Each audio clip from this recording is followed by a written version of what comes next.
Bonjour. Abordons à présent le cas de Vincent Bolloré. Influenceur des médias et de la communication, mais il est moins connu qu'il est également un serviteur de l'ombre des présidences. Tout commence avec un homme d'affaires, Jacques Dupuy-D'autby, qui révèle un jour au juge du parquet national financier, Serge Tournaire, une bien étrange information. Vincent Bolloré, selon lui, a joué un rôle, je cite, important dans le financement illicite de la campagne présidentielle de Nicolas Sarkozy en 2007 par la Libye de Mouammar Kadhafi. Le Monde du 27 avril 2013. Les confidences lui auraient été faites à Tripoli le 28 janvier 2009 par deux dignitaires du régime Kadhafi. Bachir Saleh, assez connu, directeur de cabinet du dictateur, et de son bras droit, moins connu, Cheikh Amadou Kanté, surnommé également Bani, ex-représentant pour l'Afrique de l'Ouest du Libya Africa Portfolio for Investment, le puissant fonds souverain libyen.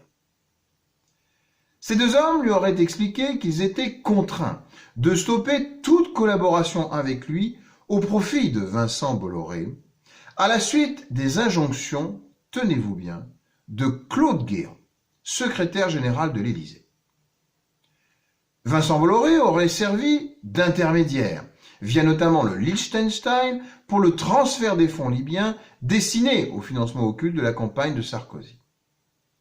Bolloré, alors, obtint la concession du port de Misratène en janvier 2011, juste avant le déclenchement de la révolution qui allait causer la perte de Kadhafi.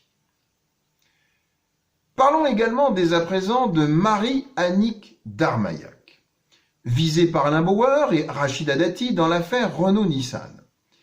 Elle a en effet été recrutée, elle aussi, par le groupe Bolloré, aux fonctions de secrétaire générale adjointe, avant de devenir directrice de l'éthique et du RSE, responsabilité sociétale des entreprises du groupe Vivendi. Retenons bien. Mais qui est donc Vincent Bolloré? C'est d'abord l'ancien président du conseil de surveillance de Vivendi et du groupe Canal+. Catholique traditionnaliste, c'est un milliardaire français, héritier d'une famille d'industriels bretons. À l'instar d'Alain Bauer, pourrait-on dire, je cite, « Il se mêle de tout.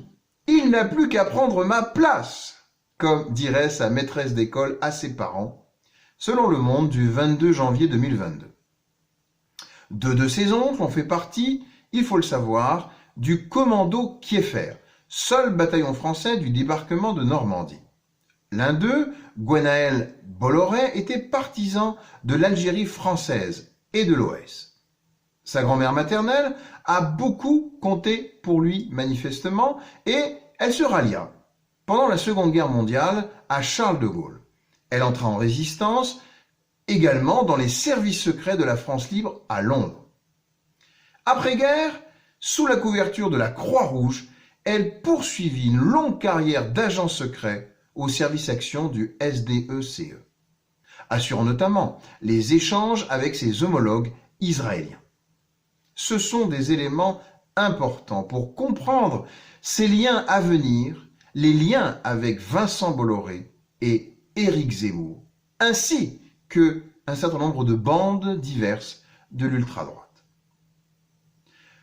En 1975, il a 23 ans et une assemblée générale permit à Vincent Bolloré et son frère Michel-Yves de prendre le contrôle de la Banque de l'Union européenne industrielle et financière, à parité avec la compagnie financière Edmond de Rothschild, tandis que Vincent devenait même directeur adjoint d'Edmond de Rothschild. On se souvient qu'Emmanuel Macron rejoindra en 2010 la banque d'affaires Rothschild et compagnie, dont il deviendra associé gérant. Retenons bien également. Judiciairement, que faut-il savoir de Vincent Bolloré? Il est soupçonné le 24 avril 2018 de corruption autour de l'attribution de concessions portuaires en Afrique de l'Ouest. En effet, l'industriel franco-espagnol dont nous avons parlé, Jacques Dupuy-Dobie, affirme que Nicolas Sarkozy est intervenu auprès de dirigeants africains pour que son ami Vincent Bolloré les obtienne.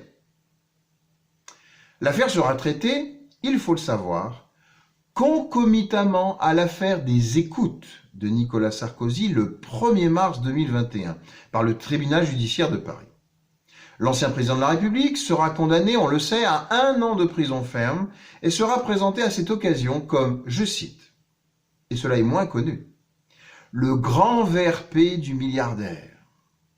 Afrique Média TV du 2 mars 2021, corruption et trafic d'influence, Vincent Bolloré et Nicolas Sarkozy bientôt en prison.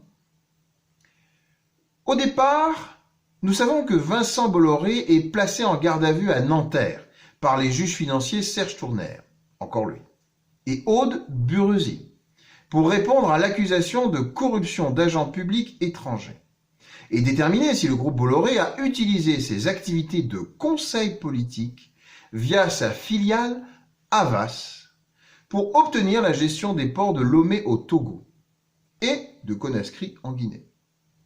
Sont donc concernés également par la procédure Gilles Alix, PDG de Bolloré, et Jean-Philippe Doran, responsable du pôle international de l'agence de communication Havas, qui risquent tous deux jusqu'à 5 ans de prison.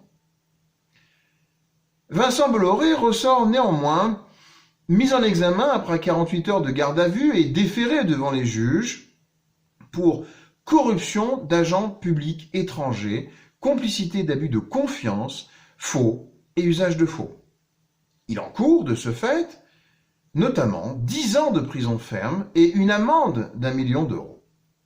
Mais, étrangement, il n'est pas placé sous contrôle judiciaire. Et ce qui va suivre prouve encore une justice à 2 vitesses, la justice des riches et la justice des pauvres. En effet, en 2021, tenez-vous bien, il reconnaissait les faits. Et c'est le parquet, je dis bien le parquet, qui proposa lui-même une négociation de peine. 375 000 euros d'amende, pour un milliardaire, c'est vraiment pas cher payé, et pas de procès correctionnel. Heureusement, le tribunal judiciaire de Paris refusa de valider l'accord. En revanche, est homologuée la convention judiciaire d'intérêt public, au terme de laquelle la société Bolloré SE est condamnée à une amende de 12 millions d'euros, calculée sur la base des bénéfices du groupe envisagés sur la concession portuaire de Lomé. Médiatiquement, qui est Vincent Bolloré? D'abord, il est à la tête du groupe Canal+, et c'est à cette occasion qu'il y a eu exit le zapping, exit les guignols de l'info, progressivement vidés de leur substance, puis supprimés. Le petit journal en profita pour migrer sur le groupe TF1 et devenir, pour ceux qui ne le savent pas encore, quotidien en 2016. D'autres médias affirmèrent qu'il s'agissait alors d'une décision politicienne pour favoriser Nicolas Sarkozy dans l'élection présidentielle de 2017.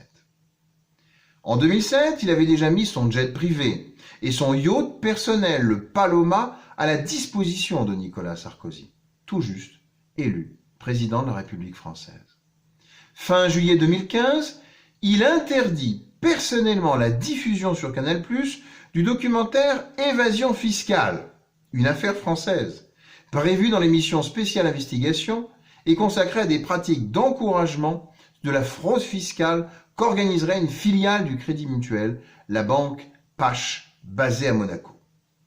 Mediapart accusait l'affaire d'être, je cite, inédite dans l'histoire de Canal+, et mis en cause l'amitié entre Vincent Bolloré et Michel Lucas. Michel Lucas étant le patron du Crédit Mutuel, ainsi que les liens d'affaires entre le Crédit Mutuel et Vivendi. Le 24 septembre 2015, l'affaire prend une toute autre tournure. Le Conseil supérieur de l'audiovisuel auditionna Bolloré pour qu'il s'explique sur les limogeages opérés à la tête de Canal+.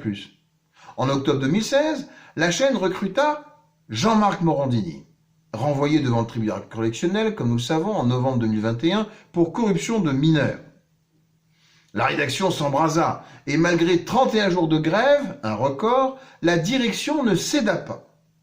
Une centaine des 120 journalistes quitta alors la chaîne qui est renommée CNews. Sébastien Toen est viré lui aussi en 2020 de Canal+ pour s'être moqué de l'émission de Pascal Praud sur CNews, tout comme Stéphane Guy, Monsieur Foot de Canal+, ayant fait fi de son soutien à l'animateur évincé. Le 24 janvier 2018, plusieurs rédactions d'une vingtaine de médias français, des associations et des journalistes indépendants signèrent une tribune pour dénoncer des pressions de Bolloré sur les médias, notamment lors d'enquêtes journalistiques sur les activités de son groupe en Afrique, en particulier poursuites judiciaires systématiques, suppression de campagnes publicitaires dans la presse via Havas, contrôlée par Vivendi, déprogrammation ou censure de plusieurs documentaires de Canal+. Ceci, je cite, pour fragiliser financièrement, à isoler tout journaliste, tout lanceur d'alerte ou organisation qui mettra en lumière les activités et pratiques contestables de géants économiques comme le groupe Bolloré. Politiquement, concernant Vincent Bolloré, rien n'est plus clair. Propulser Éric Zemmour à l'aide de son empire médiatique au Palais de l'Élysée le 24 avril 2022. Il semble animé par une forme d'insatisfaction, comme si l'argent et la réussite ne suffisaient plus, note l'ex-beau-frère et l'ex-ministre de la Défense du président Sarkozy, Gérard Longuet. Le même, faut-il le dire, qui milita aux côtés de Xavier Hofer et d'Alain Madelin dans les rangs du mouvement d'extrême droite Occident.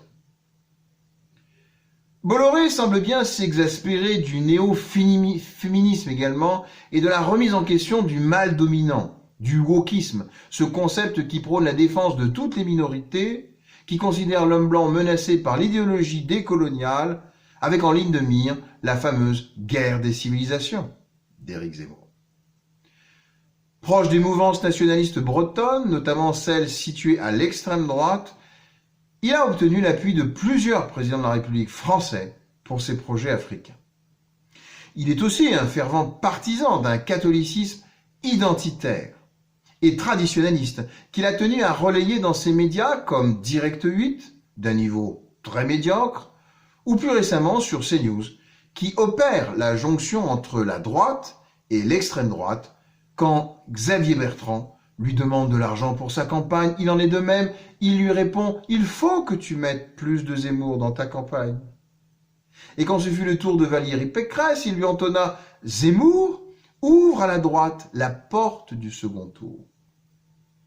Des personnalités comme Charlotte Dornelas, boulevard Voltaire, ou Jean Messia, ancien du FN, sont le symbole de cette droitisation des chroniqueurs, incontestablement. Mais c'est surtout Éric Zemmour, bien sûr, grand ami de Vincent Bolloré, qui dans son émission Face à l'info trône en majesté. Émission quotidienne, sans contradicteur, déversoir préparatoire à sa campagne présidentielle. Le commentaire précède l'analyse de l'information, constate François Jost, professeur émérite à la Sorbonne Nouvelle et spécialiste des médias. Des propos qui créent souvent la consternation et qui poussent la chaîne à diffuser l'émission avec un différé de 30 minutes pour pouvoir couper, si besoin, un passage de l'émission qui tomberait sous le coup de la loi. Il faut savoir également que 36% des invités politiques sont d'extrême droite. Et les 2/3 même sont de droite et d'extrême droite. 15% seulement de gauche. Libération du 14 juin 2021. Ce qui est beaucoup plus que toutes les chaînes de télévision et de radio réunies. Et même 2 fois plus que BFM TV. Cela ne comptabilise pas non plus les autres invités sans étiquette politique ou les éditorialistes qui peuvent se révéler du même bord. Par exemple, Renaud Camus avec sa théorie du grand remplacement et du génocide par substitution. Il faut aussi se souvenir qu'Éric Zemmour était déjà dans le groupe Bolloré dès 2003 comme chroniqueur dans l'émission Ça se dispute, sur la chaîne d'information du groupe Canal, iTélé à l'époque. Mais à la fin de l'année 2014, il est évincé après avoir déclaré dans le Corriere della Sera que les musulmans, je cite, vivent entre eux dans les banlieues et que cette situation d'un peuple dans le peuple ne conduira au chaos et à la guerre civile. Une décision prise sans l'accord du nouveau chef de Vivendi. Il s'agit de la première colère de Vincent Bolloré. Alors qu'il n'avait pas encore pris les commandes de la chaîne, il était furieux de ne pas avoir été consulté sur ces évictions d'Éric Zemmour, raconta Raphaël Garrigos, qui a rédigé avec Isabelle Roberts plus de 170 articles sur le site d'information Les Jours, consacré à l'Empire Bolloré. Ouest France, du 28 décembre 2021. Il faut aussi se souvenir que c'est Havas Productions de Bolloré qui a financé la boîte de production de Cyril Hanouna pour l'émission TPMP, Touche pas à mon poste, de 2010 à 2012. 1 million de téléspectateurs en moyenne par jour. La chercheuse Claire Secail a constaté que l'extrême droite cumule plus de la moitié du temps d'antenne sur TPMP durant le dernier trimestre 2021. Jamais Vincent Bolloré n'a lâché Éric Zemmour, même après avoir été condamné par la justice. Le DG du groupe Canal+, Franck Cadoret, bras droit de Vincent Bolloré, a même mouillé sa chemise pour le chouchou du patron lors d'une réunion du comité social et économique du groupe le 7 octobre 2021. Amené par les syndicats à réagir aux propos racistes d'Éric Zemmour sur les mineurs isolés le 29 septembre dernier sur CNews, ils sont voleurs, ils sont assassins, ils sont violeurs, c'est tout ce qu'ils sont. Cadoret a alors défendu le polémiste en disant qu'il était avant tout un homme brillant et qui n'est pas d'extrême droite. L'insoumission du 22 novembre 2021.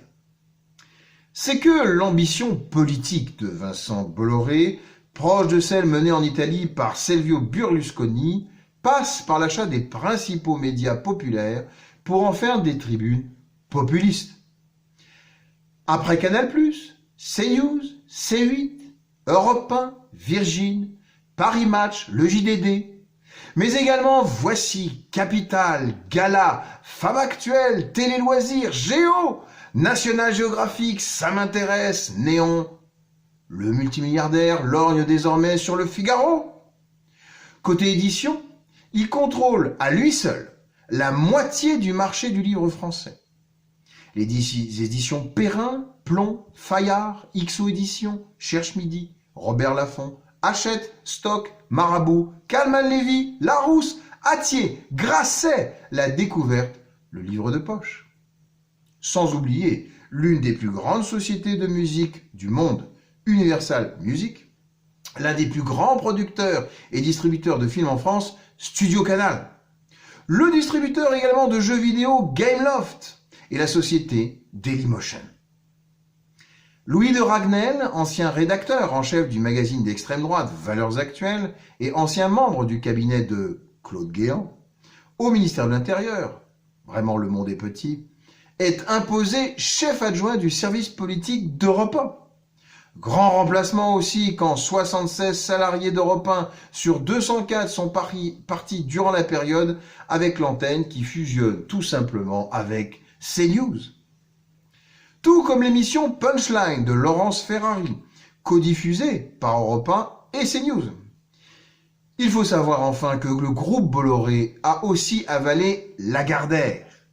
C'est pourquoi notamment Lise Boel, l'ancienne éditrice d'Éric Zemmour, et de nombre de ses amis comme Philippe de Villiers, Éric Brunet ou Alexandre Devecchio, est placé chez Plomb. Jérôme Bellet, ami de Bolloré, devient directeur général de la rédaction du JDD Et Patrick Mahé, proche de Jean-Marie Le Pen durant des années, ancien militant d'extrême droite à Occident, là même où Xavier Hofer a fait également ses classes, et à Jeune Europe, n'oublions pas, où l'on retrouve encore Xavier Hofer, devient le chef de la rédaction de Paris Match. Osons causer du 9 décembre 2021, Zemmour n'est qu'un début, le projet Bolloré. On l'a compris. Personne n'a le poids médiatique de Vincent Bolloré en France. Il impose par la terreur un agenda médiatique d'extrême droite dans le pays.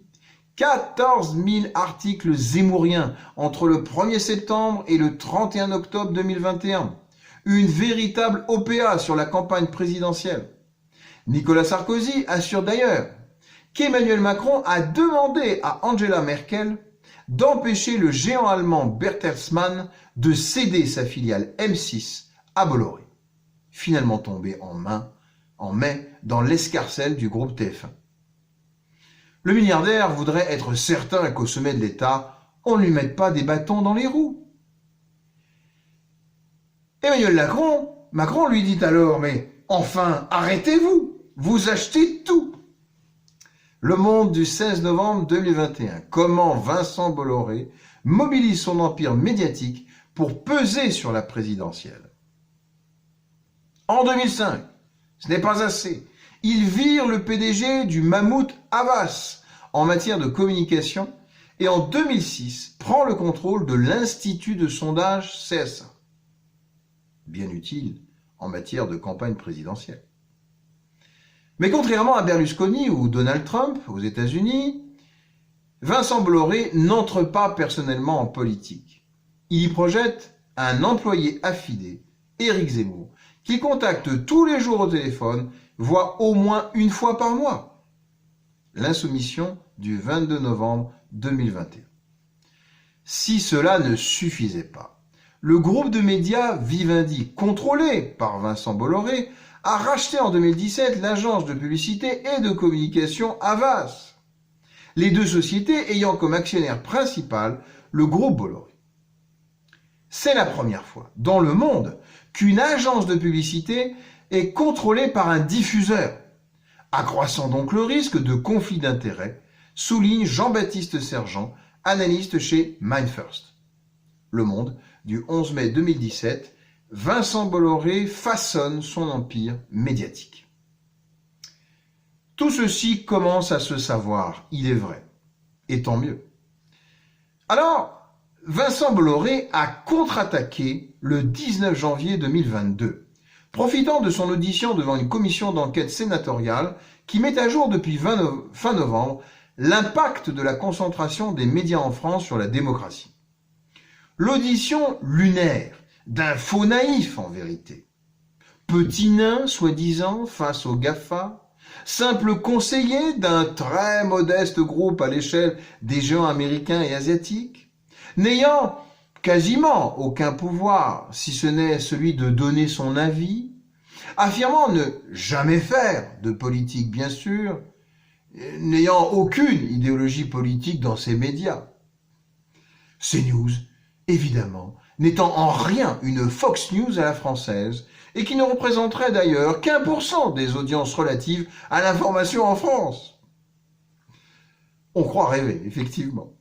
Pour preuve d'ailleurs qu'il est si peu et qu'on n'a aucune raison de s'en faire, il annonce prendre sa retraite le 17 février prochain, tout en rappelant qu'il a fait passer le chiffre d'affaires du groupe qui porte son nom de 20 millions à 20 milliards. Ce qui ne l'empêcha pas de fuiter un lapsus fort révélateur à cette occasion. Je cite, « Personne ne pensait, personne ne savait qu'Éric Zemmour allait devenir président de la République. » Allait devenir président de la République. Le Monde du 20 janvier 2022, Libération du 19 janvier 2022, HuffPost du 19 janvier 2022.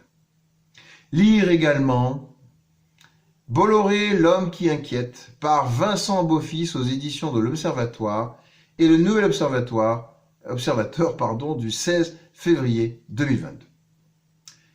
Mais pourquoi un tel boulevard offert par les sénateurs au premier actionnaire de Vivendi, qui a pu sans grande contradiction développer cette étonnante rhétorique. En tout cas, à l'arrivée, c'est un coup de communication savamment orchestré. Or, le vice-président du géant de la communication, Havas, depuis 2011, qui lui appartient, est Stéphane Fuchs. Et qui est Stéphane Fuchs? L'ami de plus de 40 ans d'un certain Alain Bauer.